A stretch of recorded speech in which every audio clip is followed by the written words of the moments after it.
Hi everyone. Today, Marisa, who is a phenomenal female founder, she is the founder of Missoma.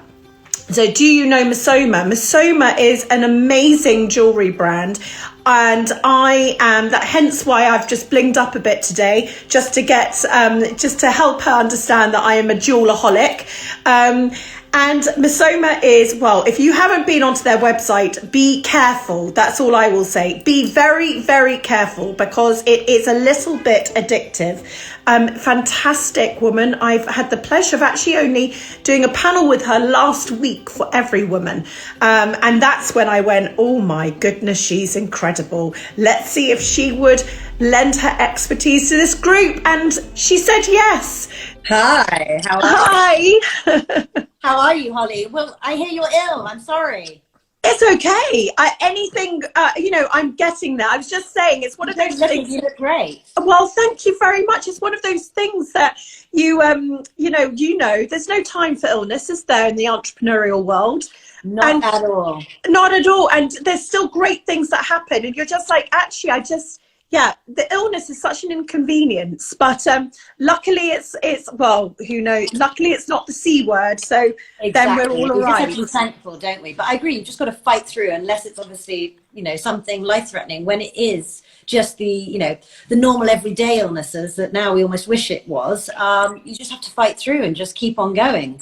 And I don't know about you, my team always know that I'm actually properly ill when I say I've got to go to bed, I'm ill. Yeah. And that's probably, people need to almost be on call for some sort of, us founders, exactly. We're never ill. Exactly. I once said back in June, I said, I'm really sorry, I can't make this meeting. I actually have to take the day off because I'm sick. And literally my whole C-suite were like, that's not like you. Are you okay? I hope it's nothing serious. And because people just go, oh my God, that's never happened before. So they do, they realize that it's something serious. And I was watching Oprah in tour. I mean, obviously it seems like a lifetime ago. I was actually in New York in February watching her on tour when she did the Michelle Obama chat, and she was talking about, it was amazing. It was so inspirational. But she was talking about the one time when she was ill in her, I don't know, is it 20-year career, 30-year career? And she actually had to take a week off sick because she had such bad pneumonia. She said she'd never called in sick before, even with flu, even with this, she'd always gone to work, always done the show. And she actually was told by her doctor, you need to stay in bed. Never happened before.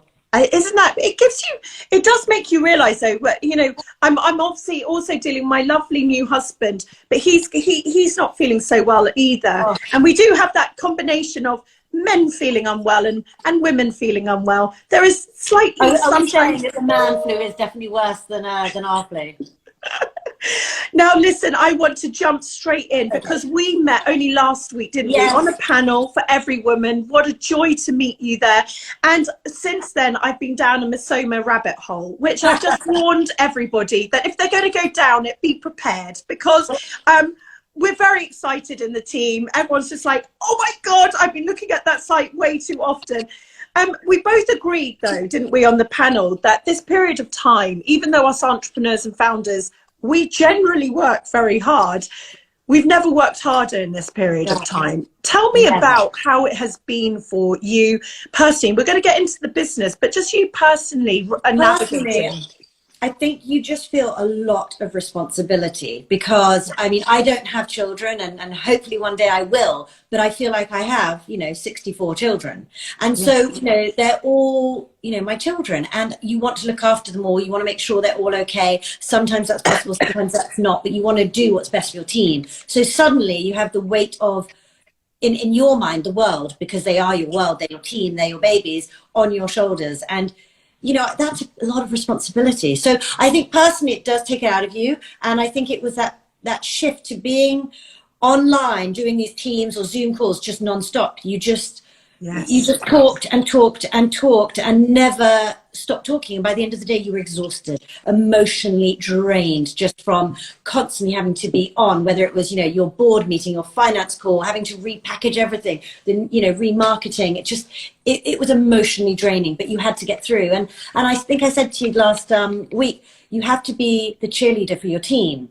And I often say my role is to be a professional cheerleader, and you can't show that you're exhausted and you're drained and you're feeling down. You have to still bring that positivity, that optimism, and tell tell them it will be okay and we'll get through it together. Yeah. But it's draining on the other side. Yeah, and you're right. You know, it's weird, isn't it? Because we all thought this would be a few months, weeks. We're now coming into, what, 7 months of it. And actually, when I now look back, because we sort of can retrospectively, but look back now, can't we? You're right. That exhaustion was like nothing else I'd experienced, because we not only were being the cheerleaders for our teams or our businesses, we were also practically getting through a lot of stuff. From fulfillment to, you know, everyone watching is thinking the same thing. There was such practical. And then you had the personal, emotional side, not seeing your family, but having to actually contend with the pandemic yourself, you know, which is your last, you're your last priority, aren't you, when you're founder? So how did you forget to think about yourself? Because if you're thinking about your parents and making sure they're okay, or for example, my CFO has, you know, 2 children, and lots of my other team, one of my finance team has 3 children, and trying to homeschool 3 of them whilst working. It was, I think, incredible of all these women and fathers who had to juggle it all. And I take my hat off to them.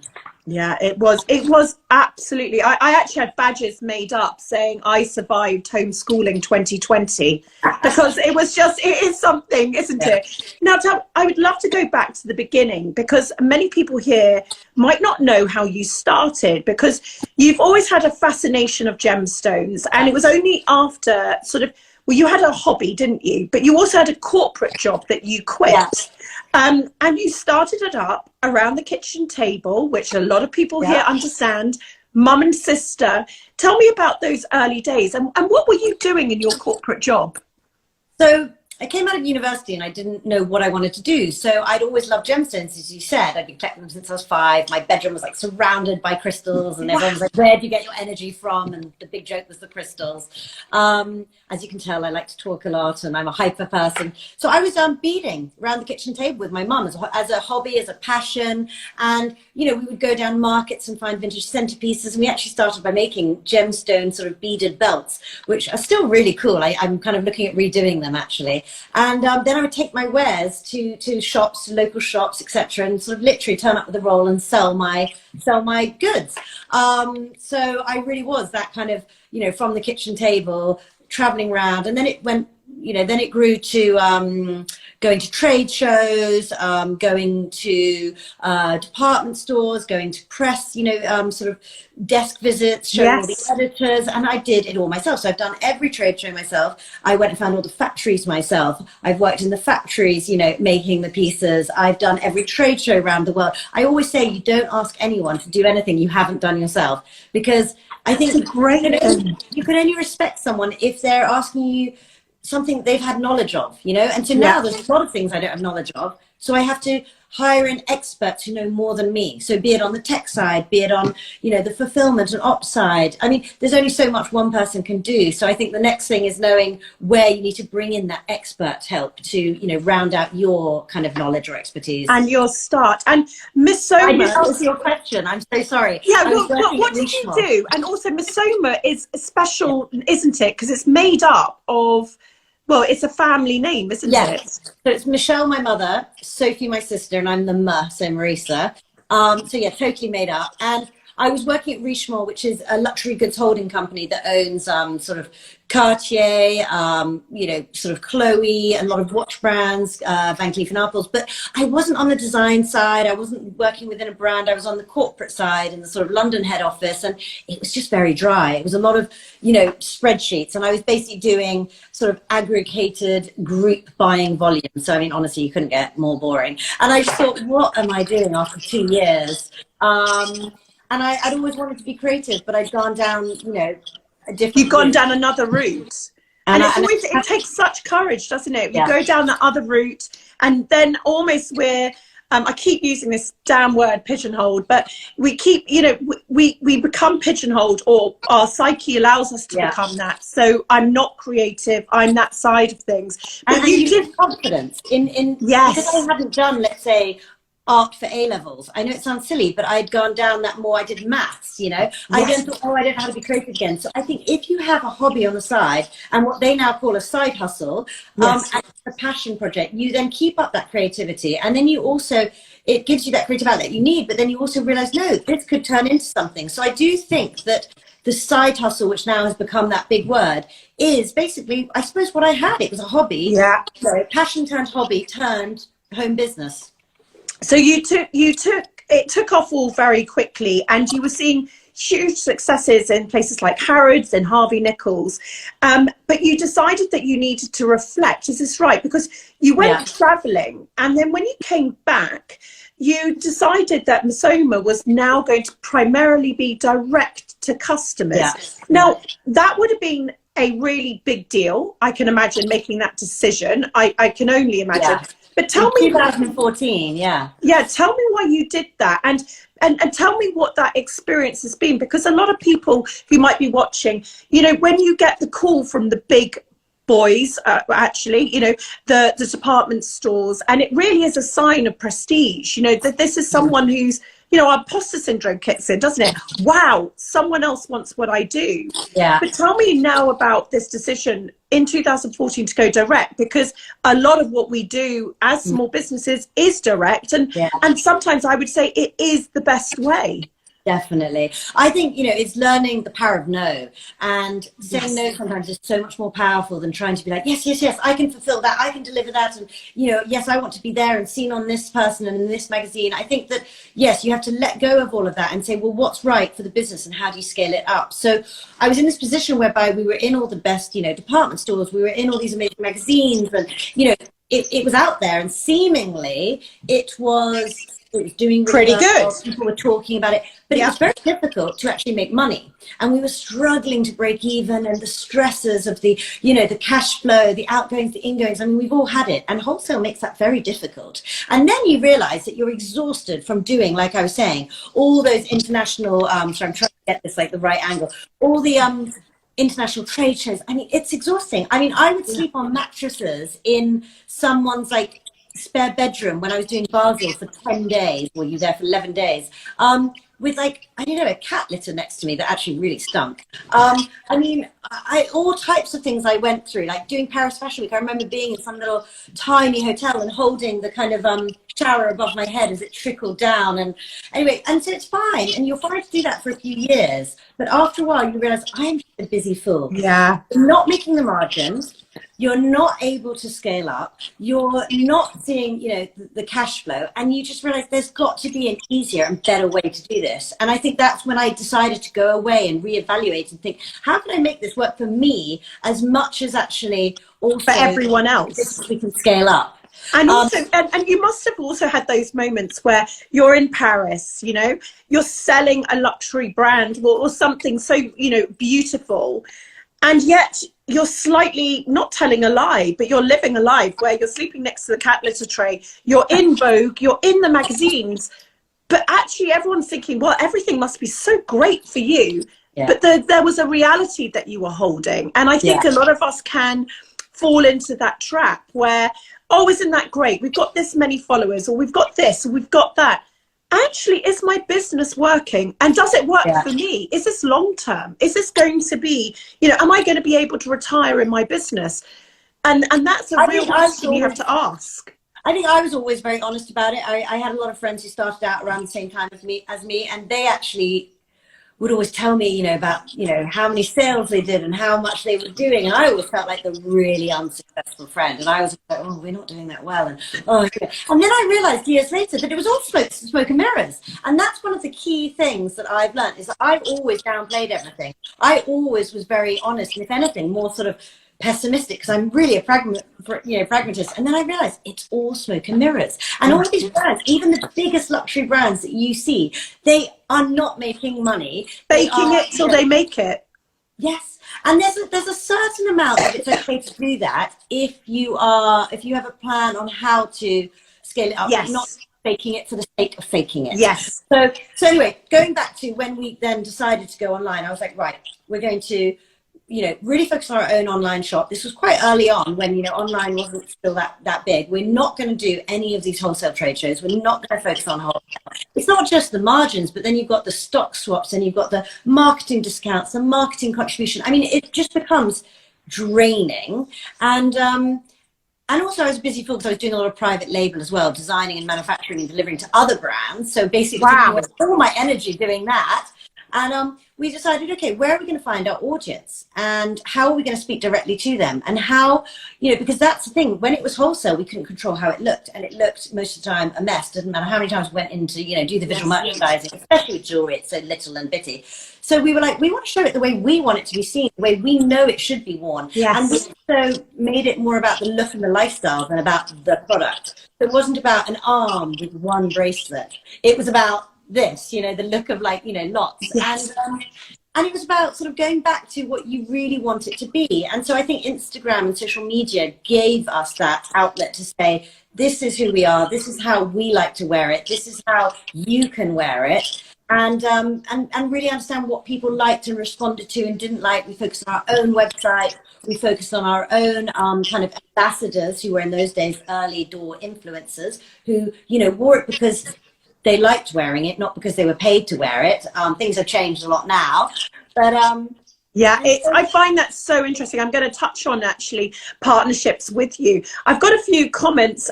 Love my small. Oh my God, this is all so true. Evelyn and Rose, loving this live, guys. Mrs. Marvelous, this is so refreshing to hear. I have a question by Munchie Plan. What can you do now that trade shows aren't happening? It's hard, huh? I haven't done trade shows in a really long time. So I'm probably not the best person to answer this. Yeah.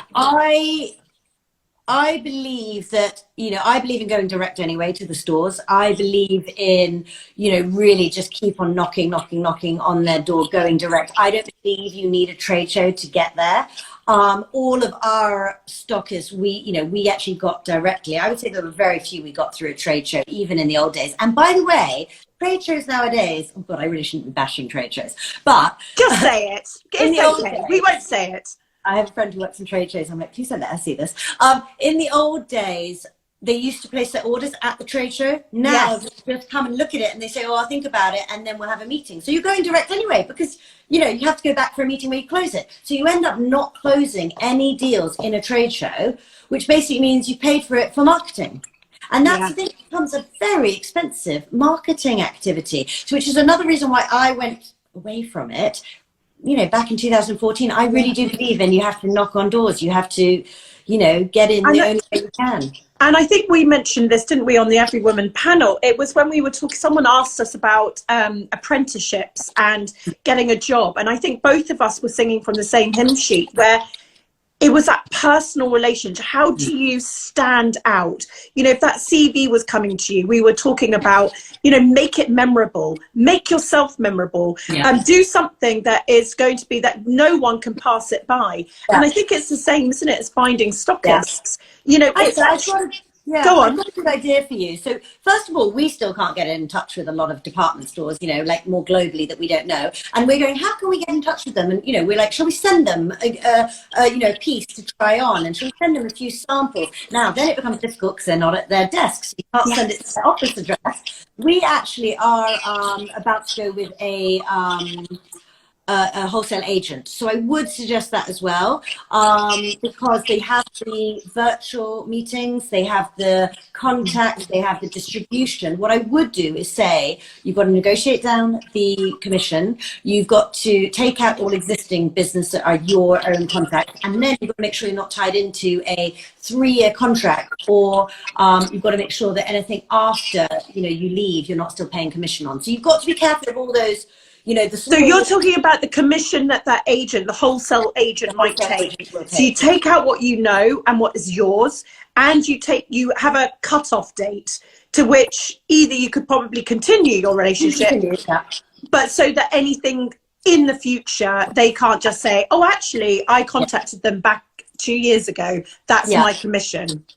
Well, or anyone that you were working with through them afterwards, after you leave, you're not still paying a commission on you know, your future orders. Yes. So I think you've got to be really careful of those contracts, because I have heard pitfalls of people then signing something and not realizing, you know, and I've done that, by the way, and I'm still making mistakes. Like, we've just ended a contract with an ERP license, and we still have to pay for another year, and then we still, you know, we finished a contract with someone else, and they're all kind of more service, like tech providers, and you know, you're tied in, so you will make mistakes. And even now, 12 years on, I'm still making mistakes, and that's okay. You've just got to learn and move on, and we become better at making mistakes, don't we, in terms of, we realize, I remember some of the first mistakes that Sophie and I would make at Not on the High Street. We literally thought the world was going to end, and then after a while of, you know, effing up quite a lot, you realize, actually, it's okay. We're going to get through this. Yeah, and you move on fast. That's what you've got to do. You've got to recover fast. Yes. And I think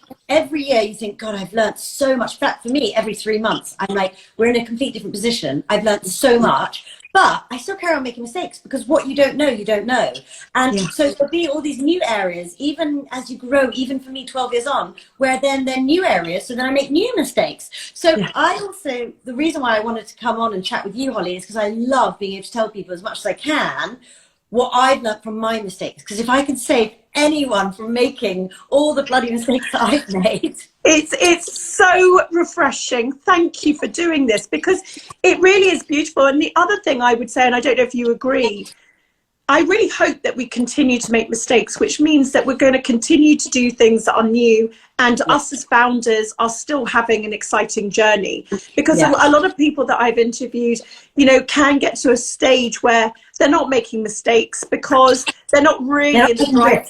And they're not really in the driving seat, or their business has changed so much that, you know, the last thing that they would do is take a risk. In which case, no mistakes really are made. And then that is where I would say is the red flag moment, which is, your brand, is it going to last a lifetime? But I have another question for you. I mean, the fact that you have like J-Lo, Margot Robbie, even Meghan Markle as your fans. And I read somewhere that often that as seen on, you know, so, you know, a lot of small businesses now, you know, if only that person was wearing my jewelry, or if only that person was wearing my clothing. Basically, that actually those spikes that potentially in the olden days they used to have, we don't have that as much anymore. And actually, it's about great collaborations. And I know that you have worked with Lucy Williams, for example. Yes. And actually, yesterday, I was talking to the new CEO of WW, who is the of Weight Watchers, but they've rebranded it WW. And they've had amazing success with Robbie Williams, actually. Oh, amazing. Yeah, isn't that funny? And she just said how lovely they are and how much they believe in them and in everything. What do you think makes a good collaboration? Because it's sometimes, and I know you and I would have seen a lot of people collaborating, and you think, why on earth are you doing that? That's so obvious. You know, it's just some marketing person thinking A and B must make, you know, C. What a terrible example. But tell me about what you think makes a good collaboration.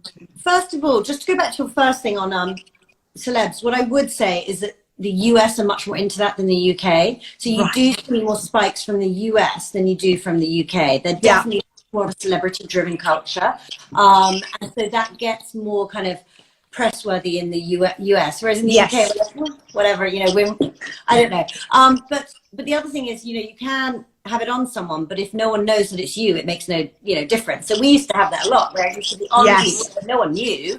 And so really, what does that do for you? And you've got to think of it that way, because unless you're actually, you know, getting it either tagged or a feature, you know, picking that up and writing about it, it doesn't do anything for you. So you've got to be careful you don't spend all your energy in the wrong ways. And then about collaborations, I absolutely agree. I mean, I actually just had dinner with Lucy last night, and we were, you know, reminiscing, and we were planning. And as you do, as you do. Oh, because that's when you say what makes a good collaboration. Yeah. It's authenticity.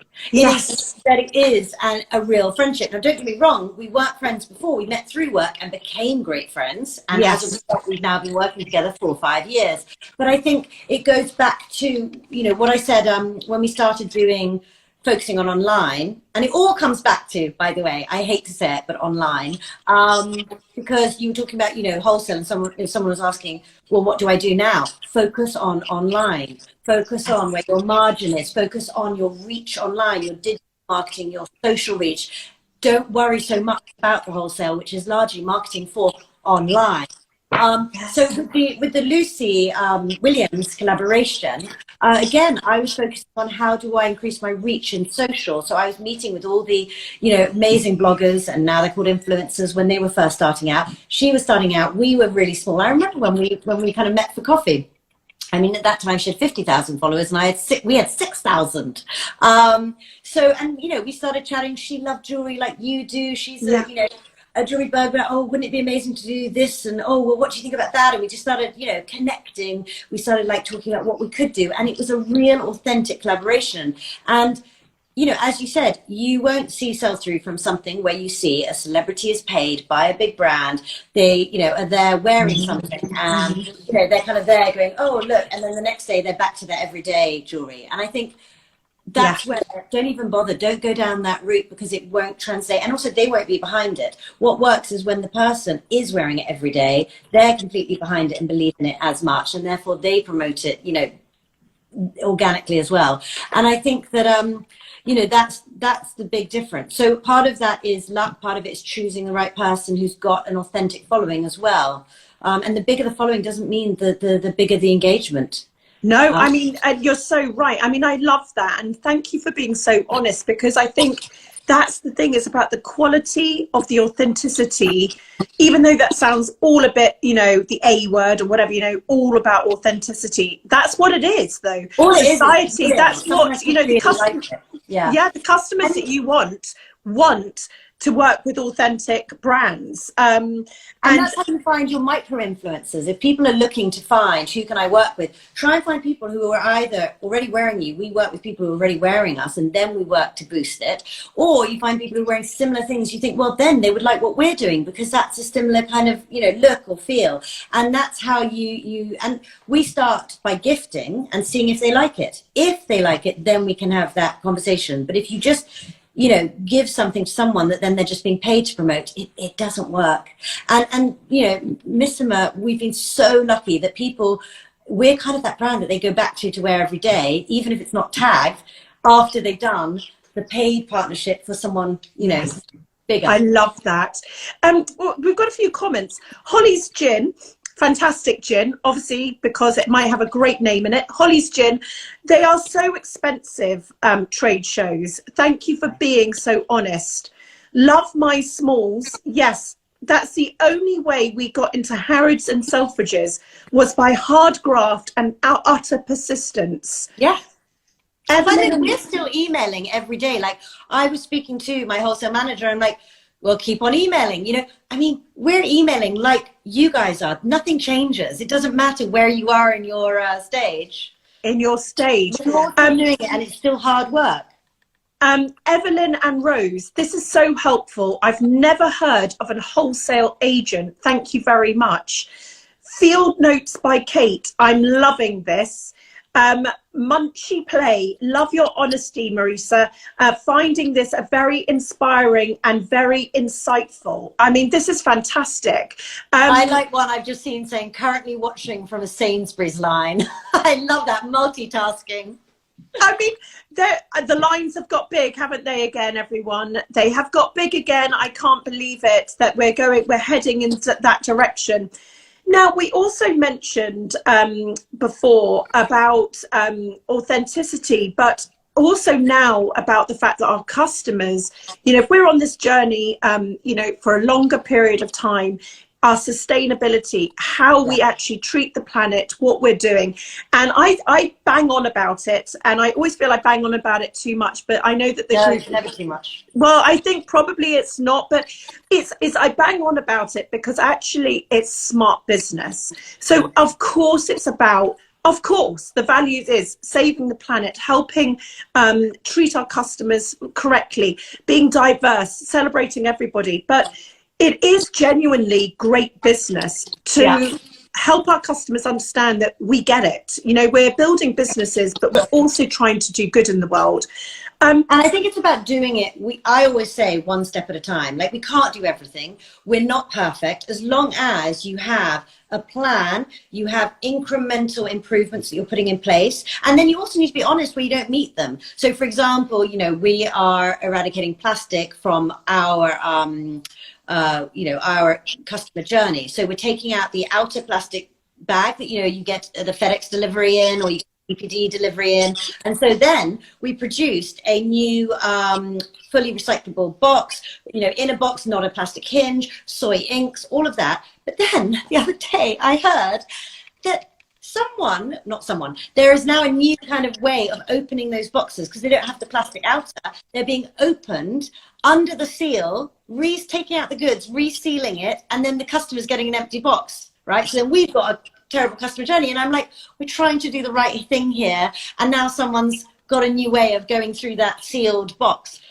You know, you just try and do right, and it's so difficult. And I think, again, we just have to have the courage to maybe go backwards to go forwards again, isn't it? And then we also try and offset you know, our carbon footprint. Again, it's never enough. I'm not saying it is, but you can only do what you can do. And so we started working with Tree Sisters about 3 years ago, and it was really great how our community responded to it. So we were like, for every order during that whole Black Friday week, when there's obviously more, you know, kind of trucks, you know, delivering, you know, and more, you know, planes delivering the goods, etc., we will offset with, you know, with a tree that we're planting. And now we're up to this year it'll be nearly 250,000 trees that we will have planted.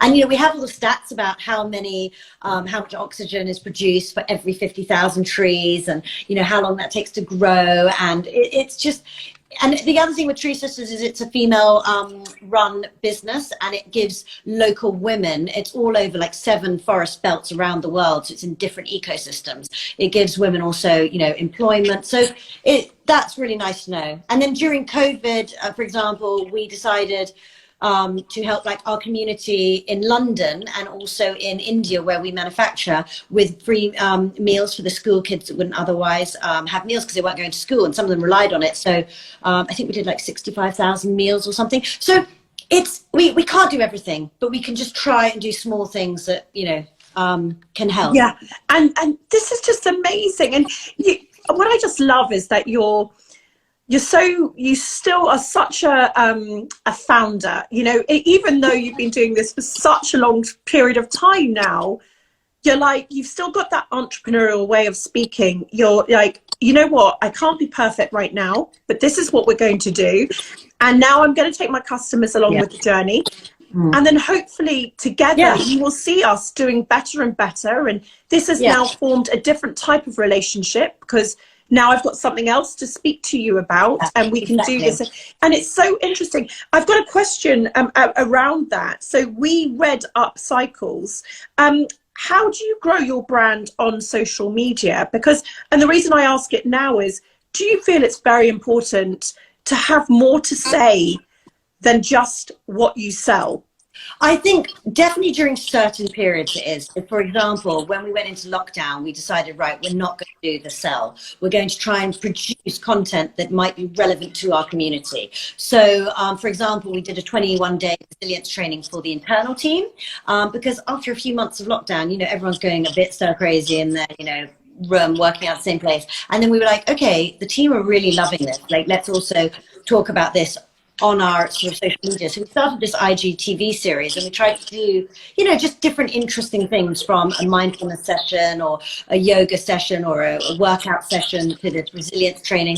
And I think that sometimes it's really important to make sure that you're not just talking about what you are creatively producing. We are so proud of that. But at the same time, what our mission is, because, you know, we want to inspire people's confidence. We want to spark creativity, and we also want to like fuel collaboration. So collaboration could be sharing knowledge, like we are, you know, today. This season we did a whole campaign on creativity, and we got 3 like up and coming artists that, you know, didn't necessarily have as big a, you know, reach, and we did interviews on them, and we want to take that broader. And we're talking about doing an awards thing with anyways, there's a lot of plans in the pipeline because we want to be celebrating all those up and coming talents. So, and then next time it might be about collaboration and collaborating with up and coming, you know, whether it's a ceramicist or an artist, and then another time it might be about confidence. So yeah, we need to show what we are supporting as well, what's important to us. Yeah, and that's probably, you know, in a time where we're more time starved, we want brands that we can relate to. We want a smaller group of brands that we love, don't we? We sort of, and then we want to be able to have these different types of conversations with them, and that's the brand's opportunity. That's the brand's opportunity to not miss those points of connection. Yeah, and also I just always wish, like, for example, when you were mentoring all these, you know, up and coming, you know, young businesses, you're nurturing these, you know, small fledgling businesses. I wish I'd had a mentor like that. And I always wish I had had that mentor, or even a couple of people that I could have gone to, because I would have, I think, made the journey a little bit faster and hopefully with less mistakes, because it's been a long journey of ups and downs, you know, 12 years. I mean, you know, it takes, you know, I think, I always say 10 years to become like what suddenly everyone else goes an overnight success. And so I think that if we can then give back to, you know, other people, other brands, to help them on that journey and in that way, you know, in whatever way you can. It's fascinating you say a decade. I think Joe Wicks said it, you know, it takes a decade to become an overnight success. The amount of founders I've heard say that 10-year thing, I don't know if you know that, but the 10-year thing is literally, I would say that Not on the High Street, I feel like only became a known brand 10 years in, and then it's sort of, but you've got to be able to last the 10 years. And that's the thing, most people don't have that perseverance. So my key thing is when people say, what do you need? I'm like, perseverance. Because at the beginning, you know, you go through the ups and downs. There's moments when you're crying, you know, into a cup of tea with a box of Kleenex to a friend. And I've done that on her sofa going, what am I doing? You know, this is never going anywhere. I can't make any money, you know, blah, blah, blah.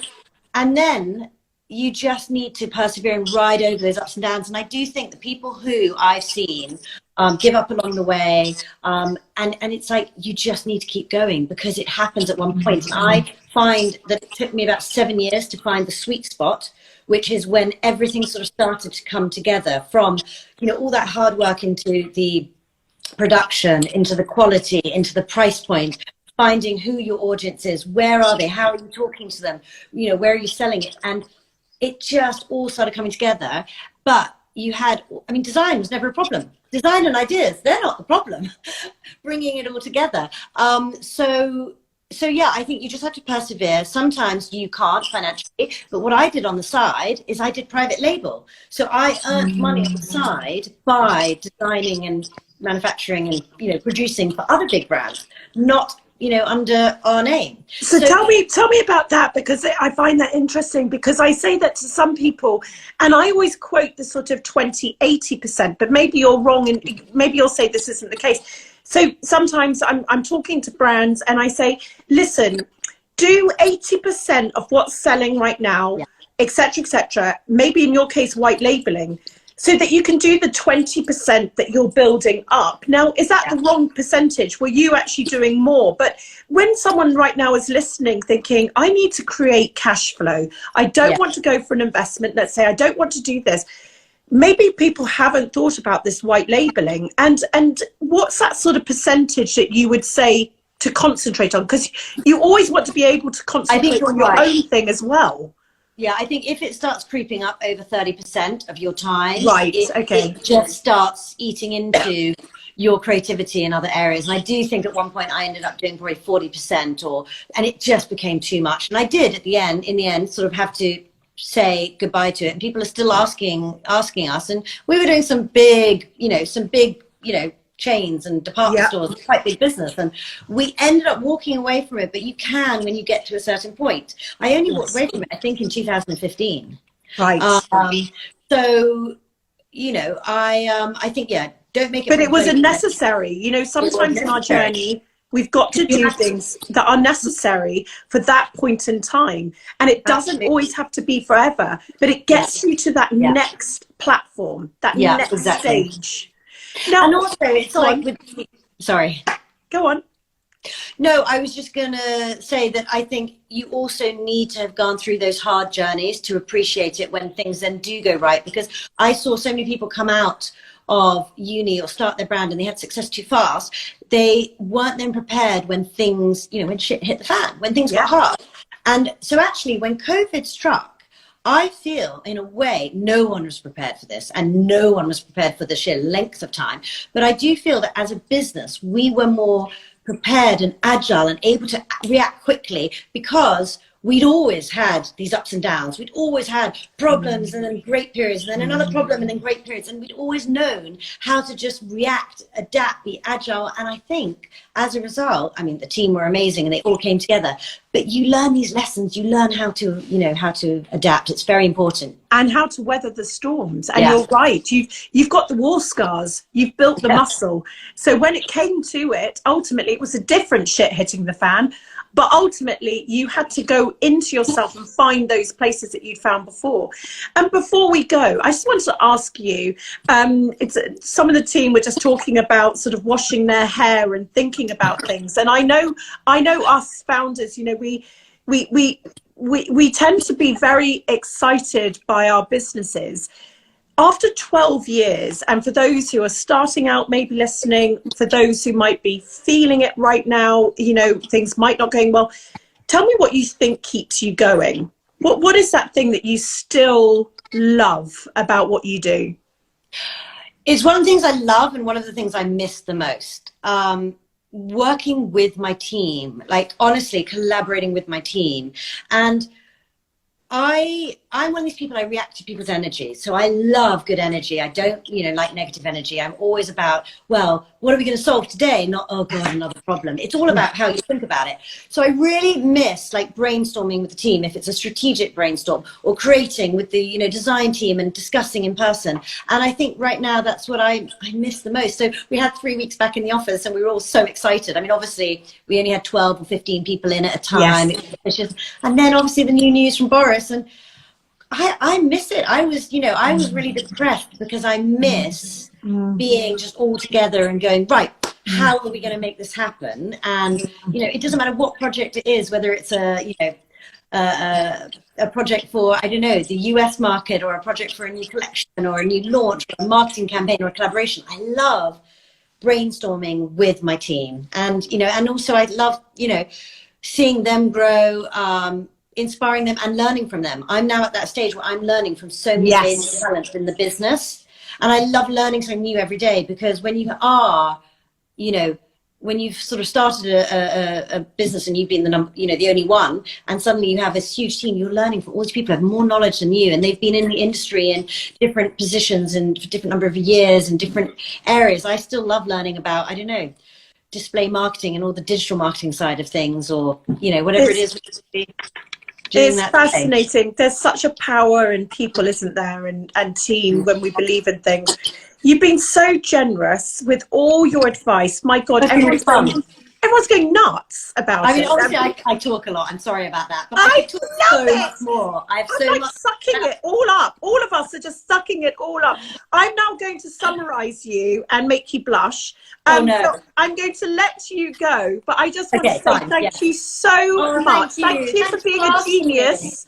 And for being a powerful, wonderful, optimistic woman in this era of female entrepreneurship. You know, it's, who knows what's going to happen for you? Only the best. I really hope that. Fingers crossed. Who knows? Thank you. Bye. Lots of love. Bye. My goodness, how wonderful is she? I mean, she's like a powerhouse. We've had 2 women on this week, haven't we? Unbelievable. And this is what I really feel is going to be why it is this amazing moment in time for us all. You know, women have a way, and men, but I'm just talking about women at the moment, of understanding that customer, understanding what gets there. It's not, there she was with her bracelet. She's like, it's not about displaying it like this. Not that I would be a good jewelry model, but it's about the fact that what you would call an influencer becomes a friend, becomes a partner, wears the jewelry outside of her sort of paid for time. And that is well, I just think she's fantastic, but she got that. She understood the power in emotionally marketing her product. Let's think about what we have learnt here. Definitely learn the power of no. There are many books about this, actually. The power of no is incredible. I know we all want to be nice. It's something that we struggle with. But if we keep saying yes to everything, we will let people down. So by those no's, we protect our yeses. And it's powerful to recognize what is right for your business. And don't be a busy fool. I loved how she said that. I was once given that piece of advice, and I didn't take it well, I have to say. Sophie and I, we went to Mr. Bowden's office back many years ago. And we talked to him all about what we were doing. We bought our Bowden dresses and everything. And he ended up saying, you need to be very careful because you could be busy fools. Now, at that point in time, I was absolutely outraged. Were we busy fools? No, we're just busy. Do you not understand? My goodness, we were busy fools. Now I look back, we were very, very, very busy doing things that were not moving the ship forward. And I really absolutely would recommend you just taking a look in the mirror. Am I a busy fool? If I look at my day, am I doing everything that's moving the ship forward in those hours, or am I doing a lot of things that are not moving the dial at all? Thank you, Marisa, for saying that. The power of no, and using that word, busy fool. Beware of smoke and mirrors. Yeah, fake it till you make it. There she was, sleeping next to the cat litter tray. I mean, only women can be that beautifully vulnerable and honest. Not even vulnerable, what's there to be vulnerable about, but being honest with us. She was doing the trade shows, she was sleeping next to cat litter tray, but in the day she was this marvelous woman. Beware of smoke and mirrors, because now, you know, there's faking it till you make it. And as Marisa says, you know, don't push that too far and actually almost be fake and fraudulent, but fake it till you make it. Tell people how well you're doing, because you are doing well in your mind potentially at that moment in time, and let that give you that lift. And mistakes are okay. We were just laughing, weren't we? Mistakes are okay. Mistakes are a sign that you're moving forward. Mistakes are a sign that, I was just saying to her, I'm so glad that you are making mistakes. It means that she's being active. It means that she's actually doing things that are new. Are you doing things that are new? When's the last time that you made a mistake and you said, God, I completely fucked up there.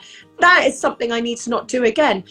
Mistakes are a sign that we're moving forward, and I loved how she mentioned that. And she said that they're a sign that we're growing, and it is always imperative that we grow. We make sure that we do new things, make sure that you collaborate with people. I loved all this conversation this week, hasn't it, about collaboration, partnerships, really authentic ones. Pick really great ones.